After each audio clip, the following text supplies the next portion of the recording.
तो uniform civil code पर कितने चार शादी कर, यूसीसी पर आपका स्टैंड क्या है? आने दीजिए ना ड्राफ्ट, उसका सामने आने दीजिए क्या तैयार हो रहा है। मेरा एक सवाल ले लीजिए, राजनीतिक सवाल है संजय। लेकिन ये जो कहा जाता है ना कि भाई एक अभी हिंदू राष्ट्र की बहस चलाई जा रही है।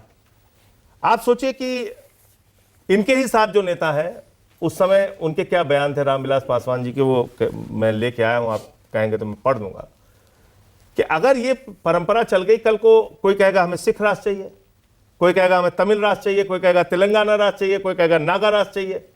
हमें देश को तोड़ना है या जोड़ना है? हमारी प्राथमिकता क्या है? देश जुड़ेगा तब जब ये लोकतांत्रिक, धर्मनिरपेक्ष और सभी धर्मों को सम्मान देके आगे बढ़ेगा। और आप सोचिए कि हम गाली गलौज करके और कभी जो मन में आएगा वो फार्मूला चला के देश को आगे ले जाएंगे? नहीं जाएगा। हमारी पहचान पूरी दुनिया में गांधी जी से है। 80 देशों में भारत के राष्ट्रपिता महात्मा गांधी की प्रतिमा लगी है, वहां कोई गोडसे और गोलवरकर की प्रतिमा नहीं लगी है। गांधी से पहचान है हमारी। हम क्या पहचान अपनी बनाना चाह रहे हैं? देखो साहब, हमने एक जापान का लड़का था, वो घाट पे नहा रहा था, हमने उसको 2 थप्पड़ मार दिया। चलिए ले लीजिए मेडल, आप इससे आपको मेडल मिल जाएगा दुनिया में। अच्छा, हमने चर्च में घुस के पादरी को जोरदार तमाचा मारा, हमको ऑल इंडिया खिताब मिलेगा इसके लिए। करिए। आज आप जान रहे हैं दुनिया के किन किन देशों में भारतीयों का विरोध हो रहा है? Australia, New Zealand, Canada, US, Denmark. क्यों हो रहा है?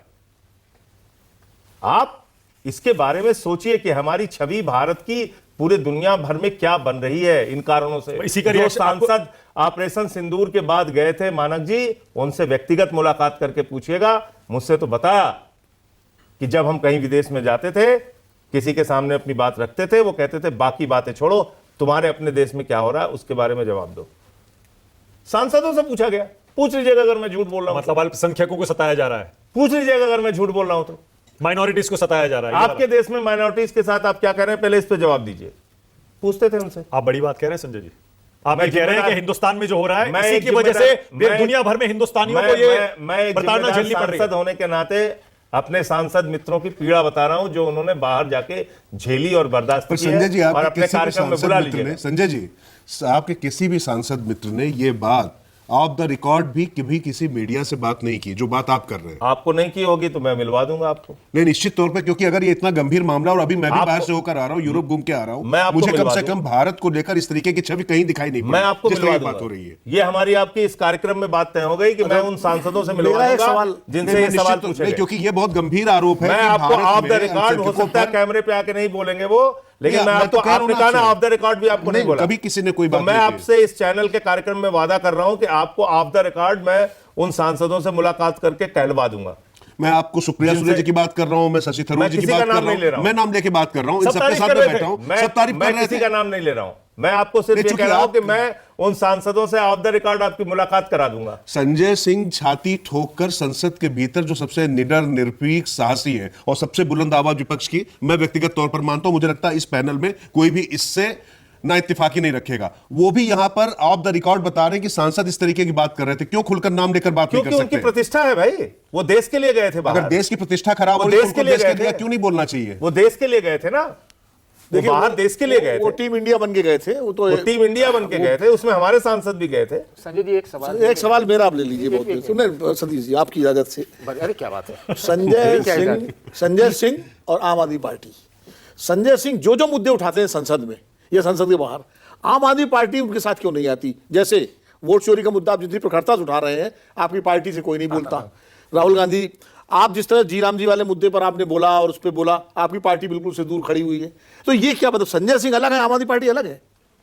मैं पार्टी का लीडर हूं तो पार्टी ने ही बनाया। मैं अगर वहां पर बोल रहा हूं तो पार्टी के खिलाफ जाके बोल रहा हूं, ये कहां से? नहीं, ये नहीं कह रहा हूं, पार्टी मुद्दों के साथ क्यों नहीं आती? आती है, बातचीत होती है। इस मुद्दे पे हमको क्या बोलना है, क्या राय रखनी है, तब तय होगा। कोई पार्टी का स्टैंड ऐसे हवा में थोड़ी जाके बोलता है कोई। हमको इस मुद्दे पे क्या राय रखनी है, क्या जो तय होता है वो बोलते हैं। बाकी नेता क्यों नहीं वो बात बोलते हैं? बीजेपी में देखिए, जो बात ऊपर से चलती है सब नेता वही बोलते हैं। आप जो बोलते हैं वो मैं किसी दूसरे आम आदमी पार्टी के नेता से नहीं सुनता हूं। अब हमारा जो ऑफिशियल हैंडल है पार्टी का, और या जो हमारे नेता हैं टीवी चैनल्स पे जो जाते हैं, वो उन मुद्दों को बोलते हैं जो किसी मुद्दे पे अगर डिबेट में बुलाया जाता है उनको। अच्छा संजय जी, आपने ये जो एक मेरा क्वेश्चन इसके बाद दे रहा हूं सतीश जी, आपने ये जो कहा ना देश भर में जो हालात बिगाड़े जा रहे हैं और विदेश से आपने इसे जोड़ दिया, क्या आप मानते हैं ताली ये वाली एक ही हाथ से बज रही है, या आप ये मानते हैं हिंदू धर्म के जो जुलूस है उन पर पत्थरबाजी गलत है, भैया, मैं सर तन आपसे- से जुदा के नारे गलत है संजय जी? मैं आपको सीना ठोक के कह रहा हूं ये बात, जो भी ऐसा करे रगड़ के उसके खिलाफ कार्रवाई कीजिए, चाहे हिंदू हो, मुसलमान हो, सिख हो, ईसाई हो। मैं कह रहा हूं आपके कार्यक्रम में, कोई भी देश में नफरत फैलाने की कोशिश करे, देश का माहौल बिगाड़ने की कोशिश करे, हिंदू हो, मुसलमान हो, सिख हो, ईसाई हो, अगड़ा हो, पिछड़ा हो, कोई हो, उसके खिलाफ कानून से निपटिए, सख्ती से निपटिए। संविधान सुप्रीम है, रगड़िए, कॉन्स्टिट्यूशन सुप्रीम है, बिल्कुल संजय सुप्रीम जी। है, तो बिल्कुल तो सुप्रीम इस है। देश में पर्सनल लॉ की क्या जरूरत है?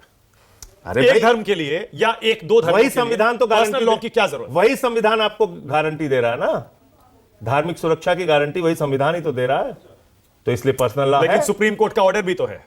जिन लोगों ने संविधान बनाया उन्होंने भी कहा धीरे धीरे हमें यूनिफॉर्म सिविल कोड की तरफ बढ़ना चाहिए। तो जब धीरे धीरे उस पर राय बन जाएगी देश भर में तो बढ़ जाएंगे। आपकी राय क्या है? जब पहले राय तो आए सबकी। अच्छा, आपकी मेरे- तो अभी राय पहले क्यों एक सबकी सवाल लेना पूछ सकता चाहते हैं हूं आप? मानक, एक हाँ सवाल सतीश जी पूछिए। देखिए, जो आपने कहा ना, उसी संविधान में लिखा हुआ है हर धर्म के व्यक्ति को अपनी धार्मिक मान्यताओं के हिसाब से अपनी उपासना पद्धति, पूजा अर्चना, इबादत करने धार्मिक रीति की रिवाज। इजाजत होगी। उसी संविधान में लिखा हुआ है कि वो अपनी धार्मिक संपत्तियों का प्रबंधन स्वयं से अपनी धार्मिक मान्यताओं के हिसाब से कर सकेंगे। वो हो रहा है, तो संविधान से अलग कहां हो गया? ठीक है सतीश। मैं एक सवाल मेरा भी है, बोले कि